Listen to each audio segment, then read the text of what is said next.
santé.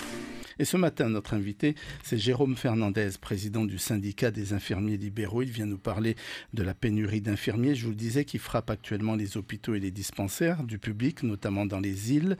Les infirmiers libéraux sont prêts, je le disais tout à l'heure, à se rendre dans les îles en renfort, mais pas à n'importe quel prix, nous allons le voir. Bonjour Jérôme Fernandez. Bonjour Ibrahim. Alors, il est exagéré de dire ce matin qu'il y a vraiment urgence, le système de santé est menacé d'une grave pénurie d'infirmiers.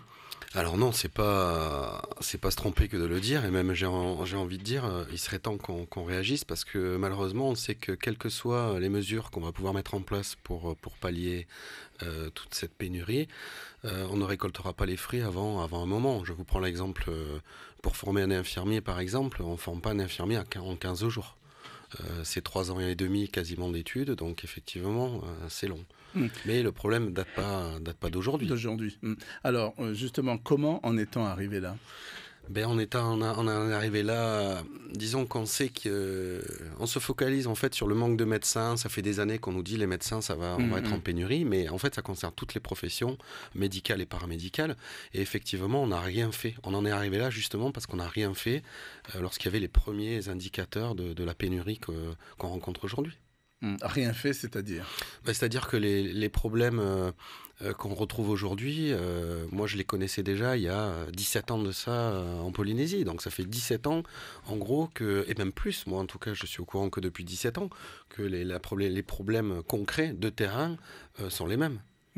On a l'impression qu'à chaque fois, on rajoute, on bouche un peu les trous, on met du sparadrap sur une fracture, qu'on avance un peu comme ça. C'est aussi votre sentiment qu'en fait, on ne va pas au fond des choses ? Exactement. On met en place des solutions d'urgence, il faut, mais on élude, une fois que le problème est momentanément résolu, de s'attaquer au fond du problème et aux réformes structurelles, j'ai envie de dire. Alors on dit que la situation est particulièrement difficile dans les îles. Vous dénoncez la lourdeur du système. Alors c'est quoi les freins essentiellement ? Expliquez-nous, parce qu'on a l'impression que tout est compliqué, les contrats, le fonctionnement, la direction de la santé, tout ça.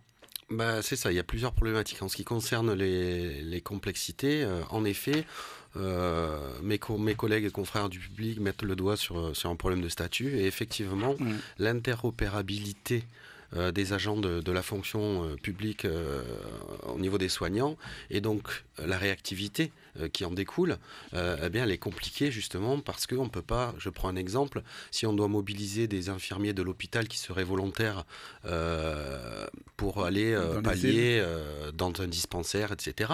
Et donc avoir une réactivité, on ne peut pas parce que les statuts l'empêchent, ou en tout cas rendent la chose très très très difficile. C'est-à-dire les contrats sont pas... Les contrats, les façons de communiquer, les façons de travailler, etc. Donc ça, c'est un des problèmes, mais c'est loin d'être le seul du système. Alors, le ministre de la Santé, Cédric Mercadal, a été interrogé sur la question. Il se dit, nous allons l'écouter, il se dit conscient du problème et veut agir. On sait que le travail dans les îles, c'est compliqué parce que être le seul infirmier d'une île, c'est être de garde H24, tout le temps. On est en train de travailler sur une rénovation des statuts. On va proposer de nouvelles situations d'emploi pour que l'emploi soit confortable et se dire que s'installer dans une île, c'est un choix de vie parce qu'on est celui qui va soigner toute une population. Le ministre de la Santé, Cédric Mercadal, vous l'avez entendu, il est donc en train de travailler sur une rénovation du statut. C'est ce que vous demandez, non ? Entre autres. Oui, entre autres, effectivement. Je pense que ça fait partie des solutions sur lesquelles il faut travailler pour résoudre de manière plus durable le problème. Alors, j'entends le ministre parler de confort et de choix de vie. J'ai envie de dire, il y a d'autres problématiques. Choix de vie, si on attend d'avoir un infirmier qui dit, voilà, moi je vais aller vivre à Takoumé les 20 prochaines années et attendre de trouver cet infirmier-là, je pense qu'on va avoir du mal à en trouver un. Je comprends pas trop ces propos-là. Au contraire, je pense que pour avoir des gens et donc une offre de soins en permanence. Il faut justement sécuriser ces emplois-là en disant aux infirmiers, bon ben voilà, je vous garantis qu'on vous envoie là-bas pour 15 jours, que vous aurez, admettons, ou un mois, je ne sais pas, une durée limitée, alors qu'en fait, en réalité, quand ces jeunes-là demandent aux anciens, les anciens leur disent, c'est un peu comme un bateau, tu sais quand tu pars, tu sais jamais quand tu vas revenir. C'est un exemple qui fait sourire, mais ça fait partie des choses qui refroidissent un petit peu les infirmiers pour aller dans les îles. Il faudrait faire quoi alors pour rendre la fonction, le métier plus attractif dans les îles ? Il faudrait revoir un système, c'est-à-dire que les infirmiers aussi travaillent en sécurité. Le ministre parlait d'infirmiers en poste isolé. Effectivement, il y a des infirmiers, des jeunes infirmiers qui ne se sentent pas les compétences et qui n'ont pas envie non plus d'aller dans un poste très isolé où ils savent que ils vont avoir la vie des gens parfois entre leurs mains et tous les matins arriver à leur poste en posant leur diplôme sur la table parce qu'il ne faut pas se leurrer. Les infirmiers des îles sont obligés de faire parfois des choses qu'ils ne sont pas censés faire et pour lesquelles ils ne seront pas couverts devant les tribunaux si jamais il y a un problème. Et ça, les infirmiers, ils en sont bien conscients et on ne peut pas leur demander d'aller risquer leur diplôme tous les jours en allant au travail. Ça, c'est pas possible. Alors, le mal-être semble plus élargi, à en croire Mireille Duval, secrétaire générale du syndicat CSTPFO au centre hospitalier. Ce n'est pas que les infirmiers, il y a aussi des médecins qui nous manquent, il y a de plus en plus dans toutes les catégories professionnelles, il y a un manque d'effectifs, dû peut-être à ce qui se passe comme en France, la santé n'est pas attractive, les textes aujourd'hui sont peut-être un peu trop obsolètes, il faut changer. Il y a un réel besoin de réforme du statut. Le statut aujourd'hui n'est plus du tout adapté, n'est plus du tout attractif. C'est ça. Ce statut d'infirmier. Écoutez, il est bloquant entre les reprises d'ancienneté, entre les grilles à revoir, entre s'adapter au texte de France, parce que nous on est complètement largués par tout ça, il faut dire les mots. Donc on aimerait aussi qu'il y ait de vraies reconnaissances au même titre que les personnels de France. Voilà. Mireille Duval, secrétaire générale du syndicat CSTPFO au centre hospitalier. Alors, vous l'avez entendu, la santé n'est pas attractive, il y a un réel besoin de réforme du statut. On a l'impression le chantier est vraiment immense, non ? Les autorités en sont conscientes ? Alors, le chantier est immense, c'est un euphémisme. Les autorités en sont conscientes, j'aime à le penser, je l'espère. Maintenant, Mireille Duval met le doigt sur quelque chose que les infirmiers demandent depuis un moment, c'est effectivement une revalorisation de leur statut. Et depuis maintenant plusieurs années, je ne sais pas si ça ne fait pas 10 ans déjà, qu'en métropole, les infirmiers sont montés de catégorie justement pour valoriser enfin cette profession et puis la rendre un petit peu plus attractive. Et en Polynésie française, je sais que les représentants des infirmiers du secteur public demandent à ce que cette revalorisation soit effective en Polynésie française. Eh bien, c'est toujours pas le cas et a priori, c'est pas pour demain. Ça, c'est un des obstacles. C'est un des obstacles, oui, c'est un des obstacles. Mais effectivement, comme tu le disais, Ibrahim, le chantier est immense. Et croire qu'on peut résoudre le problème en agissant que sur un curseur, c'est aussi illusoire que de croire que je peux te présenter en 15 minutes l'étendue du problème. Du problème. Alors, ce matin, en même temps, vous dites quoi à vos collègues, d'abord, qui n'en peuvent plus, qui vous écoutent ce matin vous leur dites « tenez bon » ou Je leur dis, pensez aux malades que vous soignez, parce qu'en fait, moi, ça fait quelques années que je suis infirmier, et en fait, j'ai jamais cherché la reconnaissance auprès des institutions ou de mes employeurs ou de qui que ce soit d'autre que des malades. Donc, je leur dis, voilà, ça veut pas dire qu'il faut courber les chines, mais ça veut dire que voilà, il faut entamer des choses, il faut être ferme, mais il faut pas prendre en otage la population.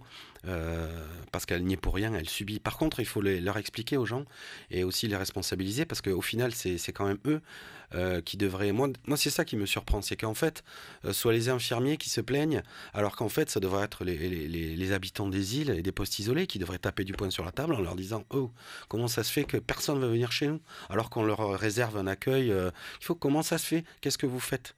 Qu'est-ce que vous faites ou que vous ne faites pas plutôt ?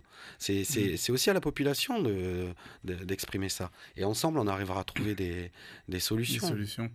Lancer un mouvement de grève servirait à rien. Alors, un mouvement de grève, c'est compliqué. c'est compliqué à lancer, justement, sans prendre en otage, la population, les malades. Et puis, comment dire, je suis pas sûr que ça apporte d'autres résultats que des sempiternelles promesses avec des signatures d'un protocole d'accord et qui en fait mènent à juste l'inertie. Voilà, je pense que non, il faut sensibiliser. Visiblement, le gouvernement, via son ministre, est mobilisé sur le dossier, visiblement volontaire. Maintenant, voilà, il va falloir être attentif à ce que les solutions qu'on nous propose soient pas comme celles par le passé, des pansements sur des jambes de bois. Alors justement, au ministre de la Santé, vous aimeriez lui dire quoi? Vous l'invitez à une table ronde, une sorte d'état généraux de la santé, par exemple? Vous vous retrouvez tous autour d'une table? Les états généraux de la santé, j'ai envie de dire, c'est un gros pansement, mais sur une jambe de bois. On l'a vu par les années, l'année dernière notamment, et les années précédentes, on a fait des états généraux. Ça sert à rien? Ça sert à rien. Ibrahim, dis-moi, qu'est-ce qu'il en est ressorti? Rien. C'est-à-dire, non, c'est pas ça. Maintenant, ce qu'il faudrait, c'est non pas faire des états généraux, etc., mais commencer à se dire que ce serait peut-être intéressant d'associer aux réunions les professionnels de santé du terrain et arrêter de croire qu'il faut faire appel à des gens qui sont dans des bureaux pour penser aux solutions à apporter à un système qui en fait est très, très pragmatique et de terrain.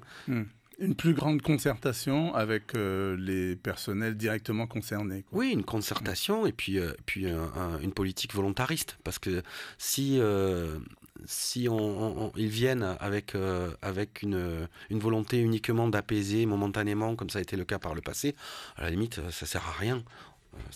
Il faut vraiment une volonté réelle. Quand on parle de réforme ou refonte du statut, on pense également à une revalorisation salariale du métier? Évidemment. Ibrahim, évidemment qu'on parle de ça. Je vous prends l'exemple, par exemple, d'un infirmier. On demande à des infirmiers, en étant patentés, donc au RNS, c'est-à-dire ne cotisant pas pour la retraite, pas les congés payés, etc., d'aller dans les îles pour 2200 francs de l'heure. Alors ça va faire dresser les poils de certains, mais 2200 francs, ils doivent se payer leur billet d'avion, leur logement, les véhicules. Ils n'ont pas, donc il n'y a rien qui est compris là-dedans, donc ils doivent payer des cotisations sociales, etc., etc. Donc au final, c'est dérisoire. Ensuite, ça, c'est pour les infirmiers des îles en renfort. Maintenant, après, effectivement, Ibrahim, si c'était un emploi qui était si valorisé et si confortable, est-ce qu'on aurait des pénuries et on aurait du mal à recruter? Bien entendu qu'il faut revaloriser. Bien entendu qu'il faut revaloriser. Les conditions de travail de nos collègues à l'hôpital, j'ai travaillé pendant plus de 10 ans dans les hôpitaux, je sais ce que c'est, le travail de nuit, les fériés, les sacrifices pour la famille, le poids de la charge psychologique quand on rentre le soir, qu'on a eu à gérer 2 patients qui sont morts. Vous croyez qu'on est bien le soir? Salut chérie, bonsoir les enfants. Non, toute cette charge-là, et c'est un sacerdoce le métier. Et quand on voit que on le fait pour un salaire aussi dérisoire, ça dissuade. Je prends juste rapidement un exemple. La durée moyenne d'exercice d'un infirmier, après avoir été diplômé, bien entendu, c'est 7 ans. Et on sait que la formation, c'est 3 ans et demi. Vous imaginez, 7 ans. Donc les infirmiers, au bout de 7 ans, il y a un tiers des infirmiers qui ont changé de voie professionnelle. C'est énorme. Il y a bien un problème, un malaise. C'est ce qui explique qu'il y ait donc ces démissions en cascade, par exemple, ou ces changements de métier. Alors là, les démissions en cascade auxquelles on assiste actuellement, c'est effectivement le vase est trop plein. Donc il y a toutes les raisons qu'on vient d'évoquer, mais il y a aussi... Il ne faut pas se le dire, il ne faut pas se le cacher, disons-le, des gros soucis de management, des gros soucis de pression. Il y a des endroits où on sait que depuis des années, il y a des soucis, il y a des problématiques, des infirmiers harcelés. Malheureusement, on a eu des drames au sein des infirmiers de la santé publique.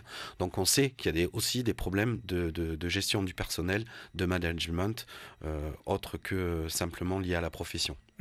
Alors, tout ça en même temps n'est pas très rassurant. On sait que l'école d'infirmiers va rouvrir donc d'ici la fin de l'année, avant la fin de l'année. En 2024, septembre 2024. En 2024, d'accord. Mais alors, elle va rouvrir, mais en même temps, le message qu'on envoie à tous ces jeunes, il n'est pas très, très optimiste.